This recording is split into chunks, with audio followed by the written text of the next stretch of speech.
আসসালামু আলাইকুম। আপনারা অনেকেই আমাদের ভিডিওর নিচে কমেন্ট করতেছেন যে ফ্রিল্যান্সিং ভর্তি পরীক্ষার সময় সাথে করে কি নিয়ে যেতে হবে। সো তাদের উদ্দেশ্যেই মূলত আজকের এই ভিডিওটি। সো ফ্রিল্যান্সিং ভর্তি পরীক্ষা যেদিন আপনার অনুষ্ঠিত হবে, সেদিন আপনি যে কাজটি করবেন সর্বপ্রথমেই আপনার যে মোবাইল নাম্বার দিয়ে আবেদন করেছিলেন, সেই মোবাইল নাম্বারটি আপনাকে সাথে করে নিয়ে যেতে হবে। অর্থাৎ যে মোবাইল ফোনের মাধ্যমে আপনার এসএমএস এসেছে, সেই মোবাইল ফোনটাকে সিম সহকারে সাথে করে সেখানে নিয়ে যেতে হবে। তার কারণ হচ্ছে আপনি যখন ই-লার্নিং অ্যান্ড আর্নিং লিমিটেডের অফিসে পরীক্ষা দিতে যাবেন, তখন মূলত আপনাকে এই এসএমএসটা দেখাতে হবে ওখানে যারা পিয়ন থাকবে তাদেরকে। তাহলেই তারা মূলত আপনার এসএমএসটা দেখে যে কনফার্ম হবে আপনি এখানের পরীক্ষার্থী।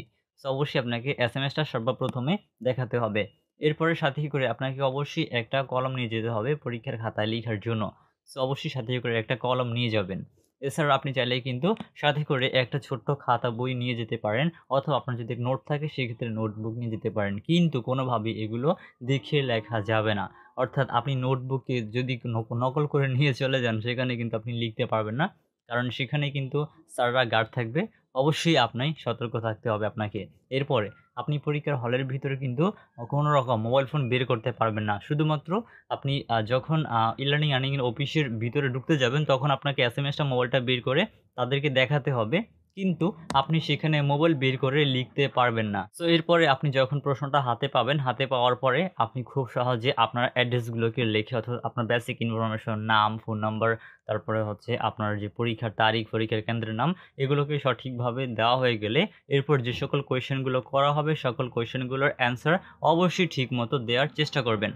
এর পরবর্তীতে আপনি যখন এই ভর্তি পরীক্ষাটা দেওয়া হয়ে যাবে, আপনার ভর্তি পরীক্ষাটা হবে মূলত ১ ঘন্টা। সো ১ ঘন্টার ভিতরে আপনাকে পরীক্ষা দিতে হবে।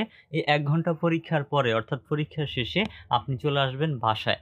এরপরে আপনাদের মোবাইলে এসএমএস করে জানিয়ে দেওয়া হবে আবার ভাইবার তারিখ। আর এখানে একটা বিষয় হচ্ছে, ভাইবার তারিখটা কিন্তু সবাইকে এসএমএস করে জানানো হবে না। শুধুমাত্র তাদেরকেই জানানো হবে যারা মূলত এই পরীক্ষায় সবথেকে বেশি মার্কস পেয়েছে। সো আপনি যদি সেই পরীক্ষায় বেশি মার্কস পান, সেক্ষেত্রে আপনার মোবাইলেও এসএমএস চলে আসবে ভাইবা পরীক্ষা দেওয়ার জন্য। এরপরে ভাইবা পরীক্ষায় যে সকল কোয়েশ্চেন করা হবে, সেই সকল কোয়েশ্চেনে যদি আপনি পাস করে থাকেন বা আপনি যদি সেই কোয়েশ্চেনগুলো অ্যান্সার দিতে পারেন, সেক্ষেত্রে আপনি কিন্তু ভাইবা পরীক্ষাতেও পাস হবেন।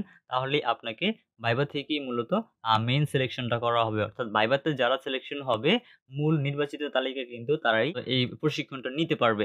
সো আশা করছি আজকের এই ভিডিওটা যারা দেখছেন তারা খুব ভালো করে আপনারা পরীক্ষার প্রিপারেশনটা নিয়ে যাবেন এবং খুব ভালো করে আপনারা কিন্তু পরীক্ষাটা দিতে পারবেন। আর পরীক্ষার সকল প্রিপারেশন নিতে আমাদের চ্যানেলের ভিডিওগুলো এবং আমি যে পিডিএফগুলো দিয়েছি, এগুলোকে একটু ফলো করলে আশা করছি আপনি খুব ভালো একটা মার্কস করতে পারবেন।